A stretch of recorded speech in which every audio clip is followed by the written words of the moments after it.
So one of the most important things we do when we add a new member is we schedule a new member onboard meeting with them. And in that new member onboard meeting, we show them how to use the website, go over some best practices, but half the time is dedicated to creating a member bio that they can use in face-to-face meetings, they can use it in their member presentations, they can use it outside of the referrals group. But today I want to really break down why we create that member bio, along with how we create that member bio, and also show you a little bit of an example. In 2008, I attended a conference out in Long Beach, California, and I listened to a guy named Harvey McKay speak. And McKay, you can Google him, created a large envelope company in Minnesota in the 50s and 60s. He later went on in the 80s and 90s to write a ton of books. But more importantly, he grew that company from 0 to over 450 employees, and his clients were Amex, Chase, Disney. He was selling envelopes. And one of the key factors that he talked about at our conference was he talked about a program called the McKay 66. And his premise was really simple. Everyone in their organization, whether you were the receptionist, the janitor, a VP, was part of our sales team. And if we knew certain bits of information about our clients, and he has 66 questions that they tracked, that we couldn't lose a client based on the relationship because we had the data, and if you were any good at sales, you could have the conversation about something that was meaningful or impactful to them and that mattered to them.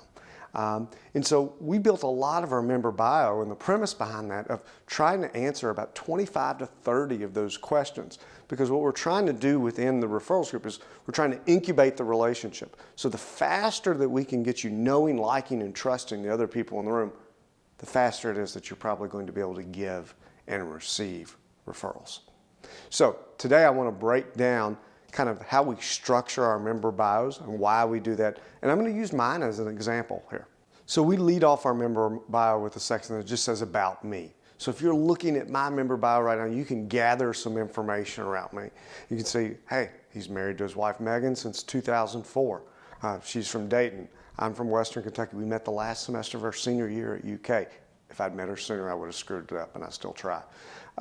She's got a master's in elementary ed from University of Louisville. We have 3 kids. Benton, who was born in January of 2010, Sammy, March of 11, and Mary of September of 15. Now, the reason we list the months on there is if I list their 11, 10, and 5, and you're watching this video in 2024, they're 14, 13, and 8 at that point. So that way we don't, we use married since or something like that. That way you don't have to constantly update it. It's the little stuff that also sends the message, are we prepared? And we want to try to make you look good at every opportunity we can. You can see on my background there, I grew up in Christian County. I went to UK. I worked for Enterprise Rent-A-Car for 2 years out of college. I pretty well started with Giles Farms at birth when I was a kid, raising corn, wheat, soybeans, cattle, and tobacco. Things I like to do, I like going back to the farm, spending time with family, running, hunting. Something I need to update on here, really what consumes our life now is youth sports, and then cheering on the Cats and going up to our place in Michigan.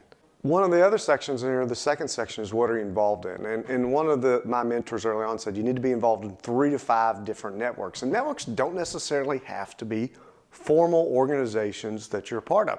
But if you look at my list, it's got, youth sports. A big part of our life is Eastern Little League. Both our boys are on the Phillies. Go Phillies. I'm one of the coaches on the team there. That's a huge network for us because we're constantly from really about March 1 until mid-June, we are at the ballpark 6 nights a week. That's our ballpark family. Those folks also, we have conversations all the time. What have you been up to? What's new? Yeah, we talk about the kids' baseball team, but you've got friends there. Anything you're involved in like that creates, 1, opportunities to create referrals for other members of your group. 2, more importantly, when other folks look at the things you're involved in, that may be an organization they want to get involved in, or that might create value for them within their business, or an opportunity there. List the things you're involved in, both present and past, but really honing in on the 3 to 5 things you're currently spending your time on. As we move through your member bio, we start kind of getting down to do the more important areas from business development side. So the next list that we'll always have on there is we'll start with your targets. And I really want you to list kind of your target market or your triggers, what's going on in someone's life, business that causes us, to have a need for your product or service. Or just listing specific areas that you need introductions. So for example, when you look at mine, you'll see the core of our business for new groups starts with realtors, mortgage lenders, insurance agents, financial advisors. Another one of our goals is speaking engagements on an annual basis. So those targets are listed on there, or introductions to the real estate broker or the mortgage banker manager, the folks that run and recruit those folks as well. The next section is goals, and I think it's really important to list goals in a couple different ways, but if you've got specific things that you're trying to accomplish or achieve, put them down on the sheet of paper. If you are ahead in your goals, people like running with people that are successful and having great years. We are here to root each other on. If you're behind in your goals, we want to help you get there. Oftentimes, I'm a big believer in listing activity goals, because I know that, I know my ratios. So I know if I hit my activities, then I'll hit my revenue goals within that. And it'll also put us in an opportunity to grow. On page 2 of your member bio, I think this is the absolute most important section of this. And if all you ever did in any presentation or any 60-second commercial was just tell a few recent client stories, you could have success within this program for as long as you want to stay here. Because when we talk about how we help someone, it works in our product, our service. It typically works in what triggered them to have a need for your product or service. What was going on in their life or the business? What was their pain, so to speak, that you were able to solve? And it also highlights oftentimes our client process and our target market. So the reason that we always try to list at least 4 to 5 client stories of a varying degree is it just puts us in the middle of the referral. It also showcases how you operate and in ways that we can help you out and teaches us how to identify referrals. So if you're doing this in the presentation form, I also think you need to save, if we're speaking for 15 minutes, you need to dedicate at least half of the time to talking about your client stories, if that's, we're just sticking to our bio. Last section that's on there is oftentimes just a section just called working on. And this is kind of falls into your dreams and your goals section to a degree. And it's just areas that you're working on. Part of what happens within these groups is we create a room full of people that can naturally refer to each other, but we can also share ideas with each other. We can share challenges that we're having in our life and our business. The best thing about these groups over time is you become friends. You'll also hear me say the worst thing about these groups is you become friends.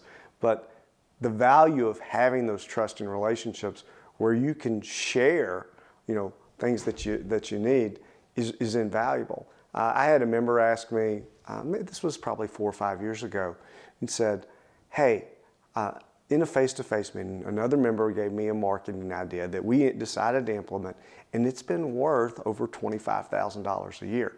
Is that something that we can track as a referral? And I said, sure, of course, we can quantify it. Let's track it in that scenario. In closing, the member bio is a really important tool for you to use as a member. It's why we start with that in the new member onboard. But it's also something we want you to use for your lifetime in the referrals group, because it touches on a lot of the core areas that teach other people in the room how to identify referral opportunities for you. And it also helps to incubate that trust process, which is really critical, because as people, we're searching for common connections, to have something in common with someone.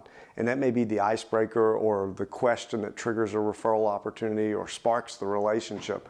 So I really encourage you to use this, even if it is just a handout in a presentation, and you say, hey guys, my bio's on the table so you can learn more about me. Today I'm going to talk about